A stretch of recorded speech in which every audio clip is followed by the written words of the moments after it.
पकड़ लो तो बाबू को। नमस्कार दोस्तों, स्टॉप करप्शन झारखंड में को स्वागत है। तो हमारे बीच शौकत अंसारी जी बैठे हुए हैं, आरजेडी के प्रधान महासचिव। उनसे रूबरू हुआ हूँ और कुछ से पार्टी पॉलिटिक्स के बारे में पूछेंगे। और जो अभी स्कूल खुलने का बात चल रही है 15 अक्टूबर को, वो खुलेगा कि नहीं खुलेगा वो भी बात करते हैं। तो शौकत अंसारी जी, आपको स्टॉप करप्शन झारखंड में स्वागत है। तो सर, महासचिव बने हैं आरजेडी के, तो आप किस कदम में चलाइएगा इसको आप? बहुत अच्छी सवाल है आपकी। सबसे बड़ी चीज़ है कि अभी हमको 10 तारीख को भी नोटिफिकेशन हुआ प्रधान महासचिव आरजेडी के लिए, और हम लोग को जो जिम्मेवारी मिली है, तो पूरे झारखंड के जो 24 ज़िला है, 24 ज़िला में हम लोग को संगठन को खड़ा करना है। और संगठन खड़ा करने के लिए अभी हम लोग परसों दिन प्रदेश सदस्य से बात हुई है। अभी हम लोग जस्ट एक मीटिंग करने जा रहे हैं, और अभी तो हम लोग चले जाएंगे। अभी हम लोग को कमांड कर जाएगा अभी हम लोग को बिहार इलेक्शन के लेकर के। जस्ट बिहार इलेक्शन जब उधर से लौटेंगे तो हम लोग 24 जिला का दौरा करेंगे, और वहाँ पे जहाँ पे कार्यकर्ता एक्टिव हो गए काम कर रहे हैं, या जहाँ पे स्थिर पड़े हुए हैं, या बहुत सारे जिला में निष्क्रिय हो चुके हैं, तो हम लोग उन लोगों को जगाने का काम करेंगे। और हम लोग झारखंड में जितने जात जमायत समुदाय के लोग हैं, उस हिसाब से हम लोग गठबंधन बना करके जिम्मेवारी देंगे। क्योंकि ये फील ना हो कि सिर्फ आरजेडी मुस्लिम और यादव की पार्टी है। हम लोग सभी लोगों को शामिल करेंगे, और ख़ास करके हम लोग आदिवासी को, महतो को भी इंक्लूड कर रहे हैं, और बहुत लोग जुड़े हैं। अभी विधानसभा चुनाव बिहार में है, उसमें 5 पार्टी गठबंधन में है, और उसी के बीच ओवैसी की पार्टी गठबंधन में है। काफ़ी पार्टियां वहाँ पे गठबंधन में लड़ रही है। तो संभव लगता है कि लालू यादव निकल सकते हैं? बिल्कुल। देखिए, वहाँ पे जो अभी गठबंधन हुआ है, स्वार्थी गठबंधन है। चूँकि बिहार के जनता टिकाऊ है, बिकाऊ नहीं है। इससे पहले भी जो चुनाव हुआ था, तो भाजपा बहुत ज़्यादा वहाँ पे हवा दे रहा था कि हम ऐसे कर देंगे, वैसे कर देंगे। लेकिन नीतीश कुमार और इस सब में गठबंधन में थे, और गठबंधन को पूरी तरीक़े से जनता ने सराहा और वोट दिया। भले बाद में फिर नीतीश कुमार पलटी मार करके चले गए भाजपा के गोद में। तो इस बार भी जनता मन बना चुकी है पूरी तरीक़े से कि हम लोग कांग्रेस आरजेडी का जो गठबंधन है, सीपीआई सीपीएम का जो गठबंधन है, हम लोग उसको वोट देंगे। उसका कारण ये है कि लॉकडाउन के समय में जो प्रवासी मजदूर जो गए थे बिहार से अदर स्टेट में, उन लोगों का क्या हाल, क्या दुर्दशा हुआ। ट्रेन चढ़ा दिया, बहुत सारी महिलाएं जो गर्भवती थी उन लोगों को रास्ता में डिलीवरी हो गया, बहुत लोग दम तोड़ दिया, बच्चा लोग मर गया रास्ता में। तो वो लोग, बिहार के जनता इस चीज़ को याद रखा हुआ है कि आने वाला कमिंग डे में जो चुनाव है, इसको हम लोग जवाब देंगे इस गवर्नमेंट को। ना उस समय भारत सरकार सपोर्ट किया, और ना क्या बोलते हैं बिहार सरकार किया। सिर्फ तो सर, झारखंड की सरकार माननीय हेमंत सोरेन है, वो तो अभी इंडिया के नंबर 1 सीएम में चल रहे हैं। जो प्रवासी मजदूर को प्लेन से झारखंड लाए हैं, ट्रेन से लाए हैं, सबसे पहले सरकार वही थे जो अपना राज्य में बुलाए हैं। तो सर, यहाँ ओवैसी की जो सीट है सर, 50 सीट से लड़ रही है, और गठबंधन की सरकार है, उसके बारे में बताइए सर। जो ओवैसी पे भी वहाँ पे लहर में भी है। ओवैसी साहब का देखिए क्या है कि ओवैसी साहब नेता अच्छा है, नो डाउट। लेकिन उनका जो प्रदेश अध्यक्ष जो स्टेट में होते हैं, उन लोग गलत आदमी होते हैं। इसलिए कि आपको याद होगा कि जो हम लोग झारखंड विधानसभा का चुनाव हुआ, उसका प्रदेश अध्यक्ष क्या किए, जहाँ से जिसको टिकट देना है उसको टिकट नहीं दे करके ये बीजेपी से भी पैसा लिया और कांग्रेस से भी पैसा लिया।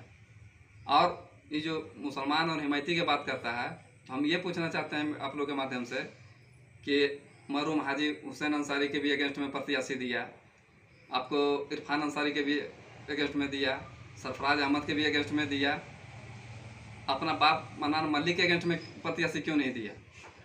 बड़ा सवाल है। तो ये हिमायती जो बनता है, तो ये हिमायती है नहीं। वैसे साहब अच्छे लीडर हैं, नो डाउट, लेकिन उनके जो प्रदेश अध्यक्ष जो इस स्टेट में हैं, सब दलाल टाइप का बने हुए हैं। तो सर, 13 तारीख हुई है सर, 2 दिन के बाद स्कूल खोलने का केंद्र सरकार ने ऐलान कर दिया है। 9, 10, 12, और अभी 10th और 12th में फरवरी को एग्ज़ाम है। अभी सरकार धूल चूक में एक स्कूल खोली कि नहीं खोली, राज्य सरकार, तो कब तक ये निर्णय ले सकती है सरकार? फरवरी में एग्जाम है। देखिए, तो बहुत असमंजस की स्थिति में डाल दिया है। कारण क्या है कि एग्जाम का समय ये हो गया है, और दूसरी ये बड़ी सवाल है कि इसके लिए पब्लिक जनता कितना तैयार है। तो सर जनता की बात नहीं सर, जनता से भी राय लेना चाहिए था। जब मॉल सिनेमा घर खोल रहे हैं तो स्कूल खोलने में जनता या गार्जियन से राय लेने की क्या जरूरी था? मॉल खोलने के लिए बोल सकते थे कि बहुत से लड़के लोग बच्चे लोग जाते हैं मॉल शॉपिंग करने के लिए, तो सरकार से पूछना चाहिए था कि सरकार को पूछना चाहिए था गार्जियन से कि अपना बच्चे को मॉल भेजिए कि नहीं भेजिएगा, या रोड में भेजिए कि नहीं। तो सरकार को जो गाइडलाइंस दिए अभी, तो वो हिसाब से स्कूल कॉलेज खुलना चाहिए था कि नहीं? देखिए, भारत सरकार का जो गाइडलाइन है, भारत सरकार ने तो हाँ बोल दिया सर, राज्य सरकार के बारे में नहीं, हम राज्य सरकार की बता रहे हैं कि भारत सरकार जैसे कि गाइडलाइन दिया बहुत कुछ में जो गलत है। जो गाइडलाइन जो दिया जिस हिसाब से, मान लीजिए जैसे कि अभी पिस कमेटी की मीटिंग तक बड़ी, तो थाना में हम बैठे हुए थे, वहाँ पे बोला गया कि 3 आदमी मूर्ति विसर्जन करेगा।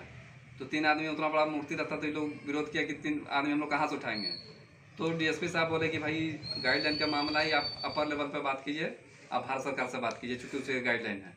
तो अब यहाँ पर राज्य सरकार पर उड़ाल दिया है कि राज्य सरकार इसके में डिसीजन ले। अब सबसे बड़ी चीज़ ये है कि स्कूल का जो बच्चे होते हैं वो छोटे छोटे होते हैं सर। यानी बच्चे तो 1 2 क्या छोड़ दीजिए, अभी बात हो रहा है सर 9, 10, 12, उसका जो सर फरवरी में एग्जाम है, फाइनल ईयर है सर, तो उसके बारे में क्या बताइएगा सर? अब ये डिसीजन अभी माननीय मुख्यमंत्री हेमंत सोरेन जी को लेना है कि इस पर क्या किया जाए, उस पर विचार चल रही है कि हम लोग को उचित डिसीजन लेना है। तो कैसे करें कि एग्ज़ाम का टाइम भी नहीं मार खाए और बच्चे जो एग्जामिनेशन में तैयार होंगे उन लोग भी सुरक्षित रहें। सरकार इस पर मंथन कर रही है, और सरकार, झारखंड सरकार जो है बहुत अच्छे तरीक़ा से काम कर रही है, लेकिन कुछ जगह पे सुधार की ज़रूरत है। सर झारखंड में भी रिकवरी रेट सर 89% हो गई है। काफ़ी लोग स्वस्थ भी हो चुके हैं, कोरोना से जंग जीत चुके हैं।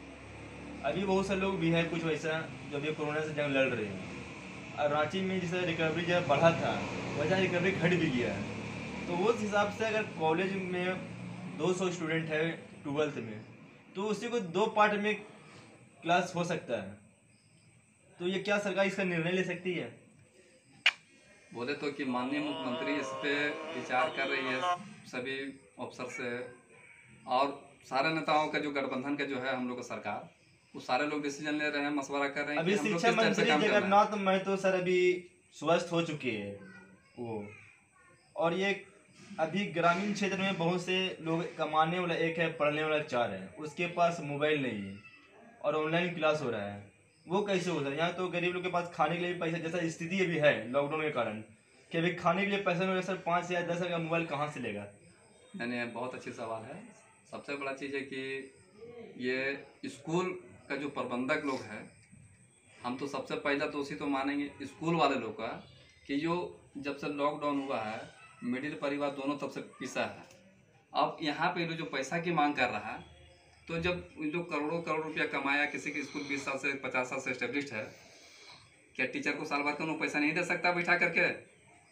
दूसरी बात कि हमारे जो शिक्षा मंत्री है जगन्नाथ महतो जी, तो वो पहले एक्शन लिए, अब पता नहीं फिर क्या सोच करके फिर अपना पोते को इन्वॉल्व किए उसमें। ये दिखावा है, और माननीय मुख्यमंत्री हेमंत सोरेन जी को इस पर विचार करके संज्ञान लेना चाहिए कि ताकि जनता सेफ रहे, क्योंकि जनता भी बहुत पिसाया हुआ है। हर अर्थव्यवस्था सारा चौपट हो चुका है। अभी किसी के पास बोला जाए तो ही पैसा नहीं है, चूँकि 6-7 महीना के मामला है, तो बहुत ज़्यादा अमाउंट हो जा रहा है। इसलिए राज्य सरकार को कड़ा डिसीजन लेना चाहिए कि ये जो भी लॉकडाउन का जो फीस है वो एकदम कतई नहीं कोई स्कूल लेगा। हम लोग इसका ये करते हैं। तो शौकत अंसारी जी ने बहुत अच्छी बात बोली है अपने हिसाब से, और स्कूल के बारे में वो काफ़ी अच्छे जवाब दिए हैं। तो शौकत अंसारी जी अपना परिचय बताइए, क्या पोस्टिंग है आपकी आरजेडी में? मेरा नाम शौकत अंसारी है और युवा राष्ट्रीय जनता दल के हम झारखंड प्रदेश के महासचिव हुए।